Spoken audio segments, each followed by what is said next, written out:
Izina ry'Uwiteka rihabwe icyubahiro. Tugiriye ubuntu no kongera kubona akanya ko kuvuga ijambo ry'Imana. Tuza gusanga muri Zaburi 9:1 uhereye ku murongo wa mbere. Ahangaha harimo ijambo rikomeza imitima yacu. Riravuga ngo uba mu rwihisho rw'isumba byose azahama mu gicucu cy'ishobora byose. Ndabwira Uwiteka nti uri ubuhungiro bwanjye n'igihome kinkingira, Imana yanjye niringira, kuko ari we uzagukiza ikigoyi cy'umugoyi na mugiga irimbura. Azakubundikiza amoya ye, kandi uzajya uhungira munsi y'amababa ye. Iyi Zaburi yanditswe na Dawidi. Iyo urebye Dawidi yari umuntu ukunda guhura n'ibibazo bikomeye. No mu bwana bwe yaragiraga intama ari mu gasozi, yahuraga n'inyamaswa n'amadubo akarwana kugira ngo arengere intama yaragiraga. Dawidi ubwe yagize abanzi benshi. Urebye Goliyati ukabona n'uriya mwami Sawuli yaramwangaga cyane. Rero Dawidi yari umuntu ukunda guhura n'intambara zikomeye, ariko Dawidi nanone yagiye abona ubutabazi buvuye ku Uwiteka. Yagendaga rero yandika Zaburi nyinshi bishingiye ku buhamya uko Imana yagendaga imutabara. Uyu munsi wa none nawe ushobora kuba ugenda uhura n'ibibazo bitandukanye, ukaba wakwandika igitabo. Icyo gitabo kikaba ubuhamya bubwira abantu uti nahuye n'iki kibazo, Imana ikinkuramo, nararwaye ndaremba, Imana irankiza, nahuye n'ubukene buteye ubwoba, Imana ibunkuramo, nahuye n'abanzi benshi, Imana irabankiza. Ibyo ni ibintu byitwa ubuhamya ubwira abantu. Uwo ni we Dawidi turimo kureba ibyo yanditse. Rero iyo urebye iyi Zaburi yose ukayirangiza, ubona Dawidi yaravugaga ibintu bikomeye Imana yagiye imukorera. Ariko aho ngaho tumaze gusoma uhereye ku murongo wa mbere, ni ukuvuga ngo usanga nawe ubwo buzima uburimo. Usanga nawe umuntu aguhaye umwanya ngo uvuge, wavuga ibyo Imana yagukoreye. Ushobora nawe kuvuga ati Imana yarandinze, indinda mu burwayi bwanjye, igeza naho inkiza. Ushobora nawe kuvuga uti nahuye n'ubukene bungeza kure, Imana ibunkuramo. Ushobora kuvuga uti nari mfite ikibazo kiremereye, mfite ideni riremereye, Imana iranyishyurira. Ibyo nawe ushobora kubivuga baguhaye umwanya. Rero uyu munsi Imana iduhaye ubwo butumwa kugira ngo tubwire umuntu ufite ikibazo uyu munsi yuko nta kibazo Imana itakemura, nta ntambara Imana itarwana ngo iyikurwanire iyigutsindire, nta kibazo gikomeye kibaho Imana itakuraho. Rero tuzanye iri jambo tugira ngo tuguhumurize, tukubwire ngo komera, ugiye wizere Imana, wumve uri mu burinzi bw'Uwiteka. Urabivugaho iki? Pastor Dawidi yari umuhanga cyane, aranshimisha.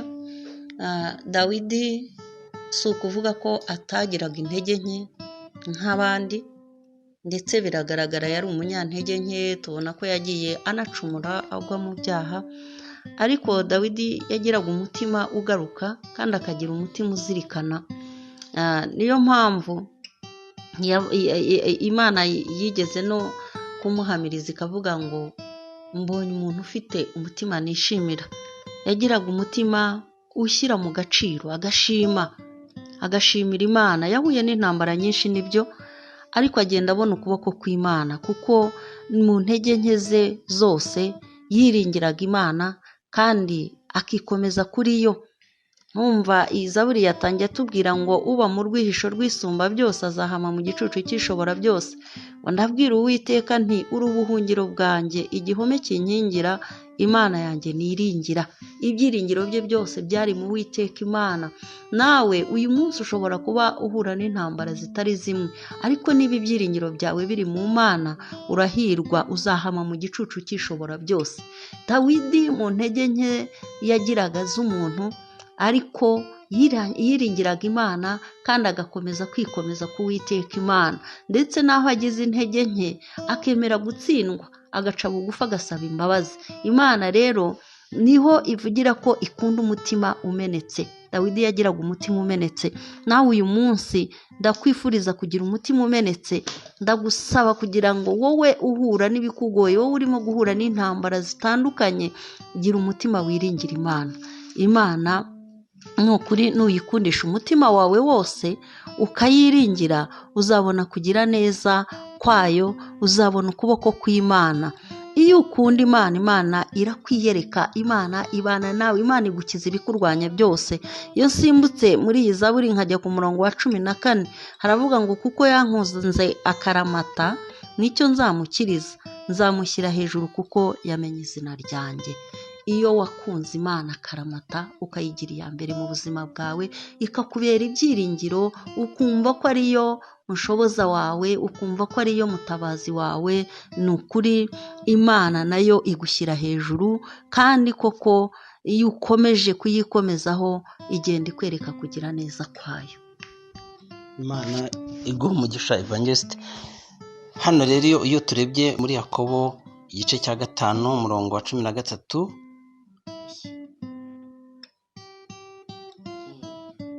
haravuga ngo mbese muri mwe hariho ubabaye nasenge.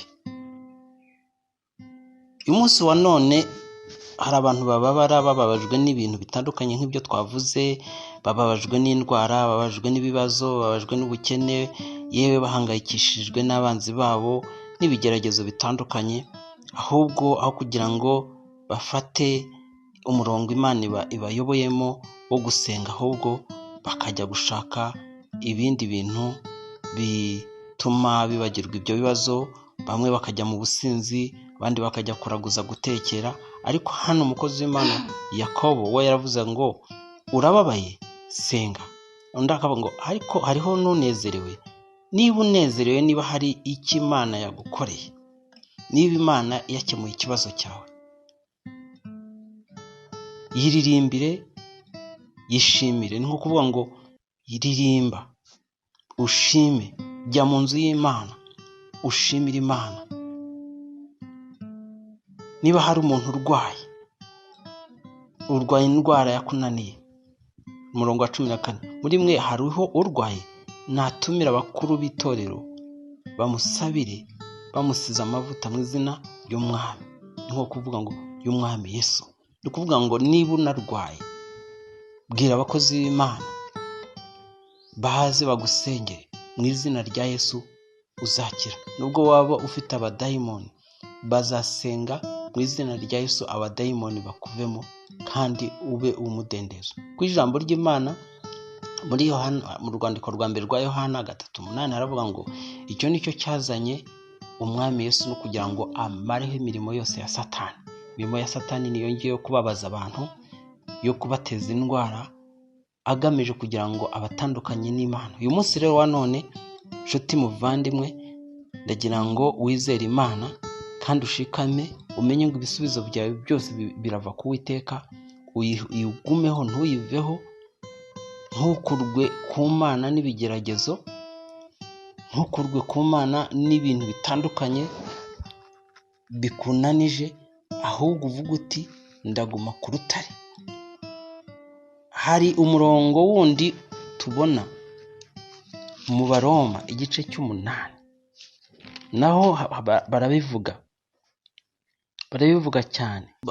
Abaroma igice 8 hari ahantu bavuga ngo igice 8 umurongo wa 18 haravuga ngo mbonye yuko imibabaro y'iki gihe idakwiriye kugereranywa n'ubwiza tuzahishurirwa, kuko ndetse n'ibyaremwe byose bitegerezanya amatsiko guhishurwa kw'abana b'Imana, kuko ibyaremwe byashyizwe ububata bw'ibitagira umumaro. Icyakora si ubw'ubushake bwabyo, ahubwo ni kubw'ubushake bw'uwabishyizemo, yiringira yuko nabyo bizabaturwa kuri ubwo bubata bwo kubora, bikinjira mu mudendezo w'ubwiza bw'abana b'Imana. Haleluya.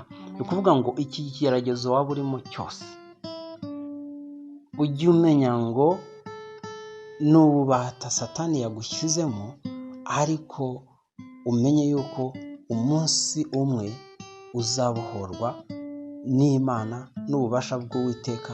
Ya Mana wiringiye, hari igihe kizagera igitondo kimwe umuseke ukagutambikira, nawe ukabohorwa muri izo ngoyi z'uburwayi ufite, ukabohorwa muri izo ngoyi z'ubusinzi n'ibyaha bitandukanye, nawe ukagira umunezero, nawe ukaryama ugasinzira, nawe ukumva ufite umudendezo, wagenda ukumva ufite imbaraga z'Imana. Rero ibigeragezo, ibishuko, ibintu byose bitumye abantu b'isi bari mu bubata badafite umudendezo, umuntu agenda yivugisha, umuntu agenda yumva yataye umutwe, ndetse benshi ujya ubona yuko biyahura. Uwo munsi uzagera nawe ubohoke. Hari ubabaye nasenge. Igisubizo si ukwiyahura, igisubizo si ukugenda wivugisha, igisubizo si ukujya kuraguza, igisubizo si ukugenda ubwire abantu bose abahisi n'abagenzi ibibazo ufite. Igisubizo ni ugushaka Imana, ukayiringira, ukavuga ngo umunsi umwe uzagera nanjye mbohoke, umunsi umwe uzagera nanjye iki kibazo nkikurwemo, umunsi umwe uzagera nanjye nongere mbone umunezero nk'abandi. Ibyo ni byo byiringiro by'abizera. Rero dushoje tuvuga ngo komera, shikama, reka guta umutwe, reka kwiringira ibigirwamana, ahubwo izera Uwiteka. Ndi kumwe na Gorethe Evangelist, telefoni ye ni 0788473245, nanjye Pastor Nsengimana Sylvester 0788633596. Waba wifuza kuvugana natwe ngo dusengane, tukugire inama, kandi wumva ufite igitekerezo kindi cy'inyunganizi, watwandikira. Rero reka tumusabe adusoreze, kandi Imana imugirire neza. Imana iguha umugisha Pastor, uvuga amagambo meza. Reka dusenge Imana. Uwiteka Mana nyir'ubutware n'ubushobozi bwose, nsengeye abantu bose bazumva ubu butumwa utunyujijemo, ndagusaba kugira ngo nyaguhora ku ngoma Mwami Imana bazafashwe n'iri jambo tunyujijemo mu izina rya Kristo Yesu, maze ribashoboze kugira ibyiringiro bishya muri wowe, bakwiringire mu ntambara bahura nazo, ibibazo bahura nabyo mu buzima ntibizabigize kure yawe, ahubwo bizatume bakwegera, kandi ntibizacogoze kwizera kwabo cyangwa ibyiringiro byabo, ahubwo ukwizera kwabo kuzazamuke n'ibyiringiro byabo bikomeze gukomera kuri wowe. Mana urakoze rero, ngaho Uwiteka Imana isumba byose uha umugisha buri wese udukurikira, ni mu izina rya Kristo Yesu senze, amen. Shalom. Uwiteka abaha umugisha.